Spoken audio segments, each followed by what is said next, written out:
पार्थस्य धनञ्जय ओजस्य बलवीर्यं महानायक अर्जुन पार्थस्य धनञ्जय धर्म के इस युद्ध में अधर्मियों का वध करेगा।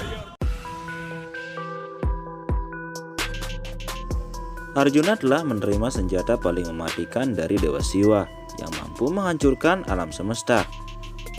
Namun, kenapa Arjuna tidak menggunakan senjata itu di awal perang Mahabharata? Bahkan hanya dengan sekali serangan saja bisa menghancurkan seluruh pasukan Korawa. Nah sobat, bagaimana kelanjutan kisahnya?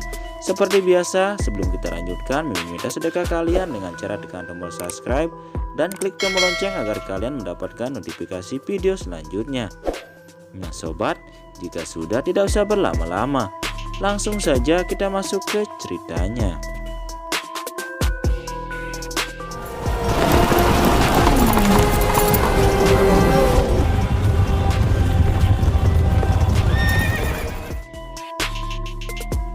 Untuk memenangkan perang Mahabharata, Arjuna melakukan penebusan dosa yang sangat berat pada Dewa Siwa. Arjuna ingin mendapatkan senjata penghancur dari Dewa Siwa.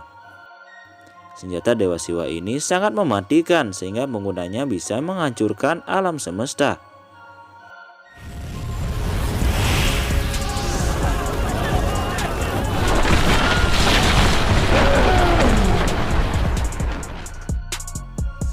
Untuk mendapatkan senjata ini, Arjuna harus bertarung dengan Dewa Siwa.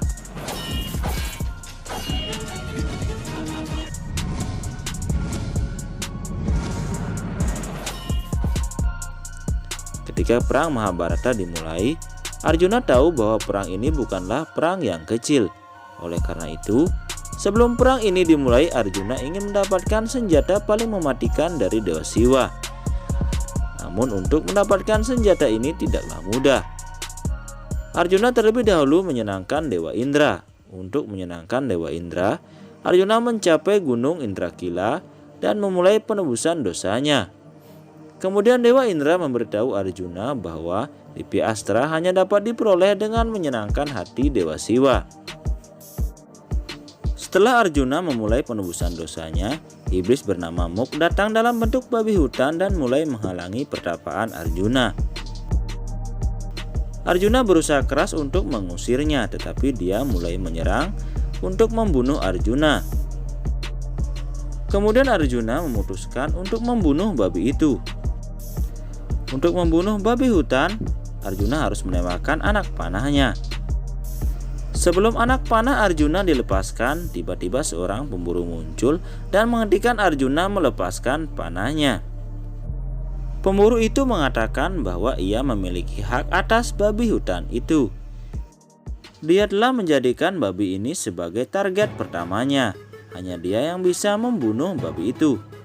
Batang itu, dan bukan panahmu. Tapi emang memburunya. Jadi harus kuambil. Tetapi Arjuna tidak mengindahkan kata-katanya, dan Arjuna menembakkan anak panahnya dan membuat babi itu mati di tangan Arjuna. Si pemburu menjadi sangat marah. Perdebatan sengit pun dimulai antara keduanya.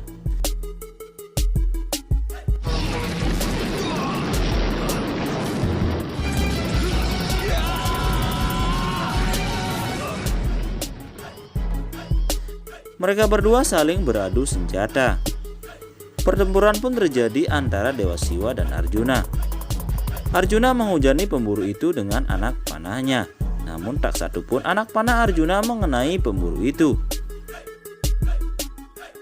Arjuna yang kesal dan mulai berpikir bagaimana hal ini bisa terjadi. Pemburu itu kemudian melepaskan anak panahnya. Anak panahnya kemudian mengenai Arjuna. Arjuna jatuh pingsan setelah terkena anak panah sang pemburu. Setelah sadar kembali, Arjuna mengerti bahwa ini bukanlah seorang pemburu biasa. Ada seorang dewa yang mengambil wujud seorang pemburu untuk menguji Arjuna. Arjuna kemudian mengambil tanah liat untuk membuat sifling dan mempersembahkan karangan bunga padanya. Arjuna melihat bahwa karangan bunga yang dipasang di sifling terlihat di leher sang pemburu. Arjuna kemudian menyadari bahwa sang pemburu itu adalah Dewa Siwa. Arjuna kemudian memuji Dewa Siwa.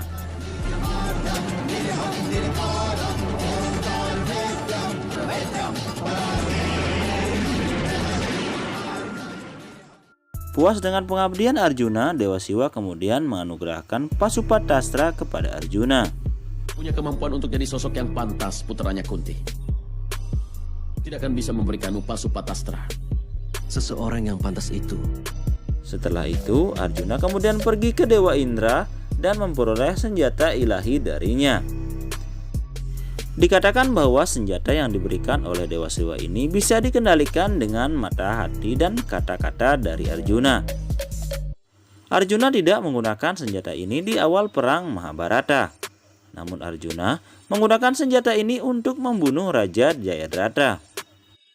Senjata ini digunakan untuk memotong kepala Jayadrata dan dikembalikan ke pangkuan ayahnya, sehingga kepala Jayadrata meledak di pangkuan ayahnya. Nah sobat, jika Arjuna menggunakan senjata mahadahsyat ini di awal perang Mahabharata, mungkin kisah Mahabharata tentu akan menjadi berbeda. Nah sobat, demikian kisah kali ini, semoga kalian menyukainya. Jangan lupa like dan share di sosial media kalian. Jangan lupa selalu bahagia dan salam Rahayu.